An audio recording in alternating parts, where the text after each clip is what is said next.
Assalamualaikum warahmatullahi wabarakatuh. Kami dari kelompok 4. Hari ini kita akan menjelaskan tentang pengaruh Jepang terhadap Indonesia dalam bidang budaya dan sosial.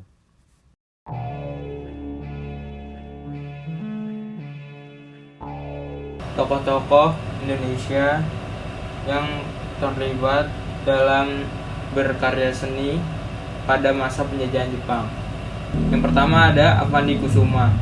Beliau lahir di Cirebon tahun 1907 dan beliau wafat pada tanggal 23 Mei 1990. Beliau merupakan seorang pelukis yang dikenal sebagai maestro seni lukis Indonesia. Pada tahun 1945, banyak pelukis ambil bagian.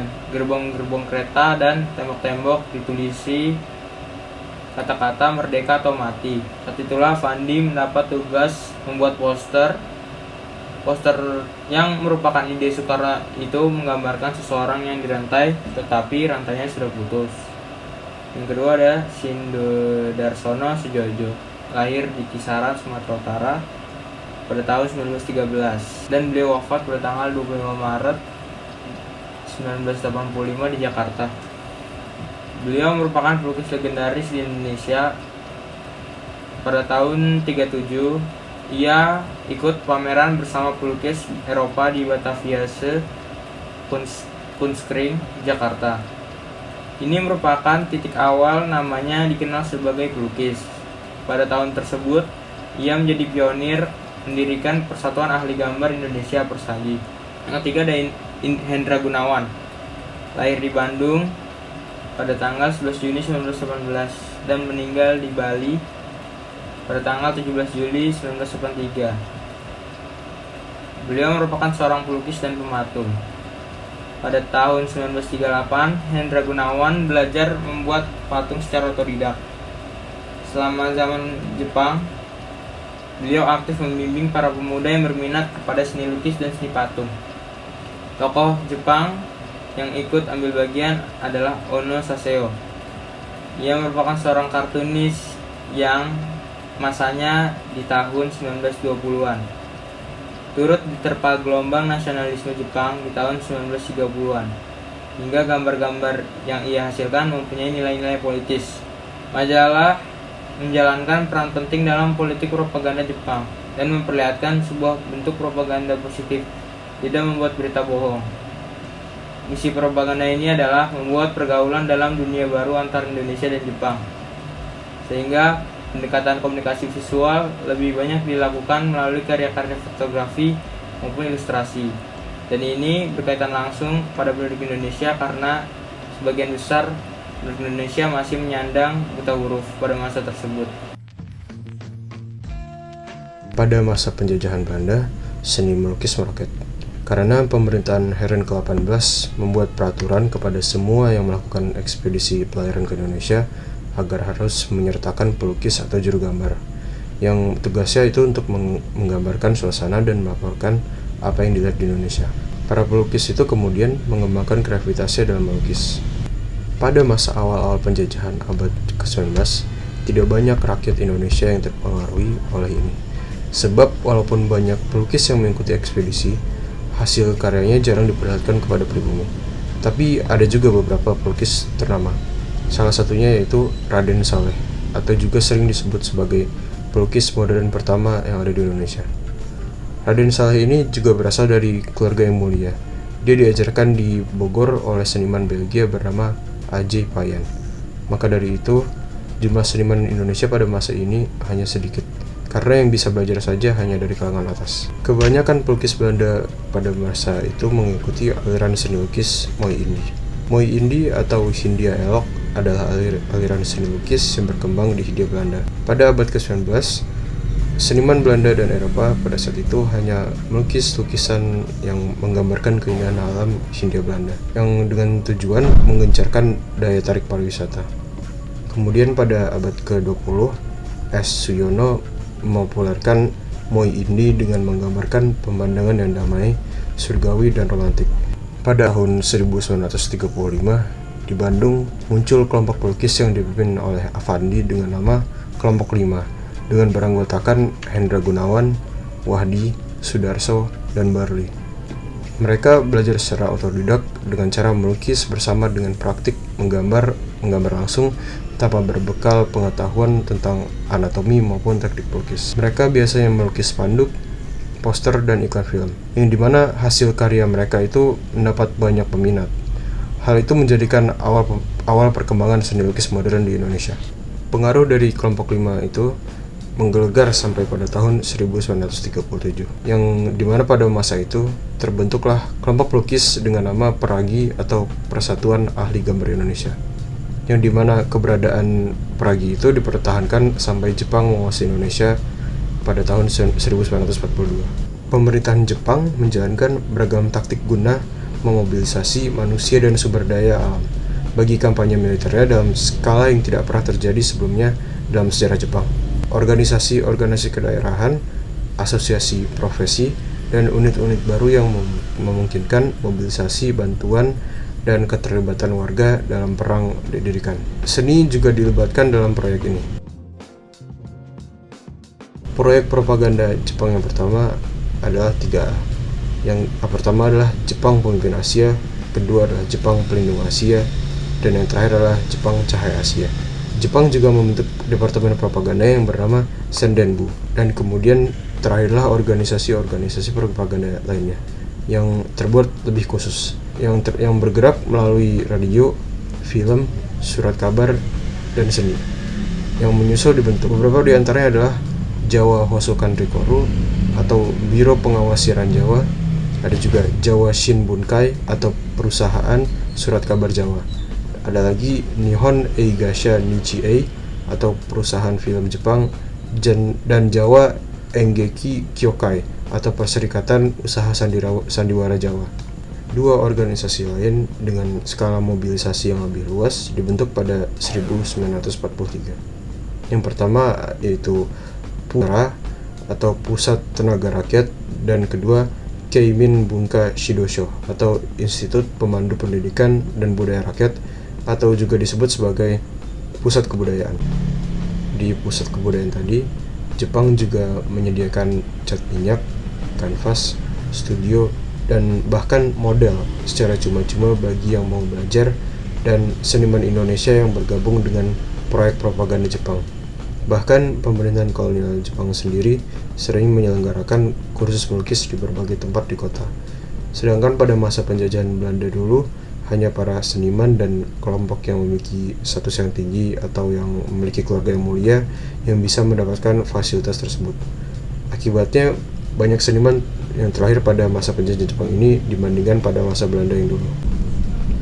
Alasan mengapa Jepang dengan mudahnya memberi semua kemauan ini kepada rakyat adalah dengan harapan bahwa para seniman yang telah dibantu oleh Jepang ini akan membuat atau bahkan membantu menyebarkan propaganda mereka tanpa biaya. Karena waktunya yang singkat, Jepang lebih memengaruhi keterampilan pada rakyat Indonesia, sedangkan pengaruh Belanda lebih sedikit.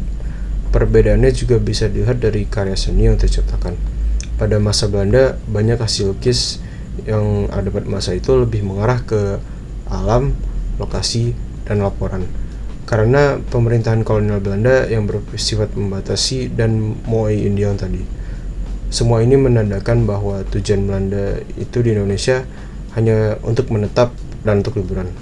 Belanda hanya melihat rakyat Indonesia sebagai budak dan seluruh kepulauan Indonesia sebagai lahan pariwisata baru. Dan pada masa Jepang, lukisannya terlihat lebih ekspresif. Sebab setelah lama, seniman Indonesia terbebaskan dari genggaman Belanda. Walaupun pada saat itu masih ada di dalam penjajahan Jepang. Namun, pada awal-awal, mereka tidak tahu rencana asli Jepang. Jadi mereka para seniman tidak bisa disalahkan jika mereka ikut serta menolong Jepang dalam misi propagandanya. Selama Indonesia dijajah 3 tahun oleh Jepang, banyak sekali budaya yang diwarisi oleh Jepang hingga saat ini, seperti tayangan anime, superhero, dan musik pop. Artis Indonesia juga mulai membuat karya seni yang diinspirasi oleh budaya Jepang. Misalnya adalah acara superhero Satria Garuda Bima X yang terinspirasi seri-seri tokusatsu Jepang. Grup musik Ratu yang terinspirasi musik pop yang bergaya Harajuku. dan grup idol JKT48 yang merupakan versi Indonesia dari grup idol AKB48. Adapun dampak Jepang terhadap Indonesia, pembentukan Persatuan Aktris Film Indonesia Persafri pada tanggal 20 Oktober 1943 atas desakan dari beberapa tokoh Indonesia didirikanlah Komisi Penyempurnaan Bahasa Indonesia. Dampak kependudukan Jepang di bidang budaya. Yang pertama adalah Persafri mendorong artis-artis profesional dan amatir Indonesia bereksperimen dengan mementaskan lakon-lakon terjemahan bahasa asing ke bahasa Indonesia. Sandiwara sebagai salah satu bentuk seni peran juga berkembang di bawah pendudukan Jepang karena sebelum Perang Pasifik, pertunjukan sandiwara hampir tidak dikenal di Indonesia. Banyak guru-guru yang dipekerjakan sebagai pejabat-pejabat pada masa itu, yang menyebabkan kemunduran standar pendidikan secara tajam. Yang ketiga, mendirikan sekolah-sekolah seperti SD 6 tahun, SMP 9 tahun, dan SLTA. Yang keempat, dalam pendidikan dikenalkannya sistem Nippon sentris dan diperkenalkannya kegiatan upacara dalam sekolah. Yang kelima adalah Jepang mendirikan Keimin Bunka Shidoso, pusat kebudayaan, tanggal 1 April 1943 di Jakarta.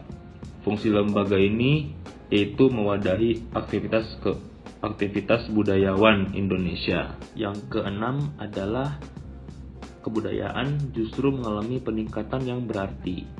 Contohnya adalah Jepang memperbolehkan bahasa Indonesia dijadikan sebagai bahasa pengantar yang digunakan di sekolah, surat kabar, dan radio. Bahkan papan nama toko dan perusahaan pun juga menggunakan bahasa Indonesia. Kemudian bahasa Belanda dilarang digunakan.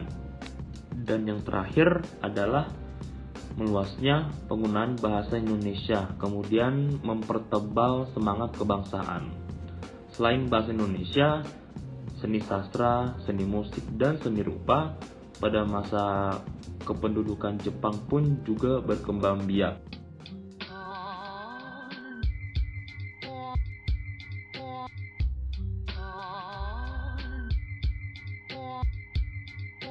Peninggalan musik pada pendudukan Jepang.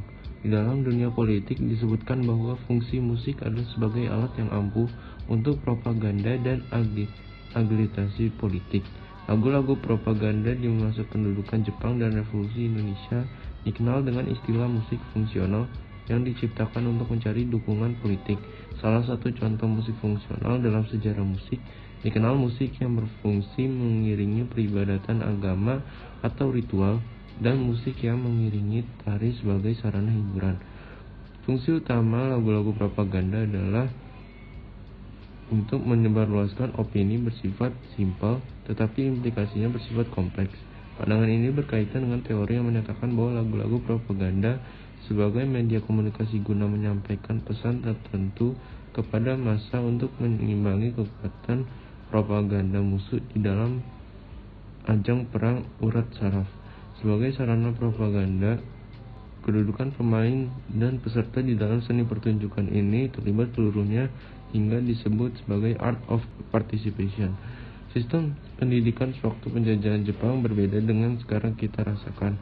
Dahulu itu pendidikan berjadikan militarisme, jadi setiap pagi seluruh siswa diwajibkan untuk menyanyikan lagu kebangsaan Jepang Kimigayo. Kemudian juga mengibarkan bendera kebangsaan Jepang Hinomaru dan harus menghormat Kaisar Jepang Sekirei. Pengaruh Jepang terhadap seni sastra Indonesia pada masa penjajahan Jepang sampai sekarang. Karya sastra menjadi wadah para penulis untuk memberikan informasi dan pandangan yang jujur tentang penjajahan. Juga menjadi saluran untuk membuka kacamata masyarakat akan keadilan dan kebenaran yang ternafikan. Maka tak aneh jika kemudian banyak sastrawan yang dikekang kebebasannya berekspresinya sejak masa penjajahan Jepang. Di sini ada kisah yang berjudul Heiho karya Idrus. Ini cuplikannya. Kata seorang orang tua yang berjalan dengan anaknya, "Mat, lihat itu Heiho. Politik Nippon halus betul.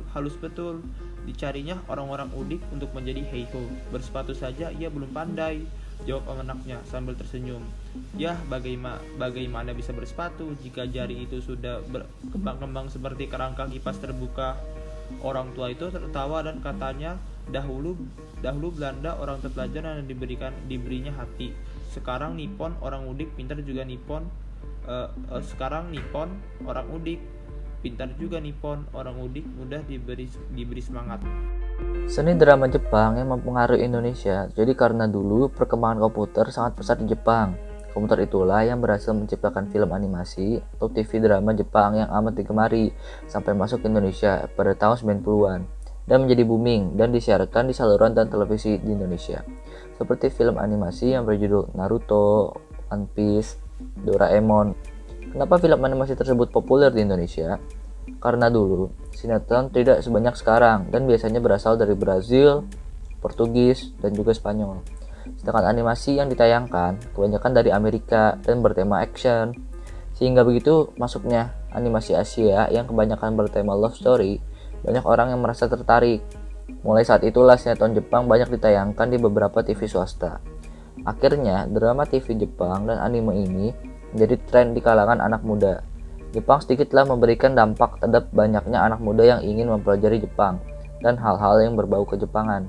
Ternyata drama TV dan animasi Jepang juga membantu mahasiswa dalam memperoleh ilmu untuk dapat menguasai bahasa Jepang. Sekian dari kelompok 4. Terima kasih telah mendengarkan. Wassalamualaikum warahmatullahi wabarakatuh.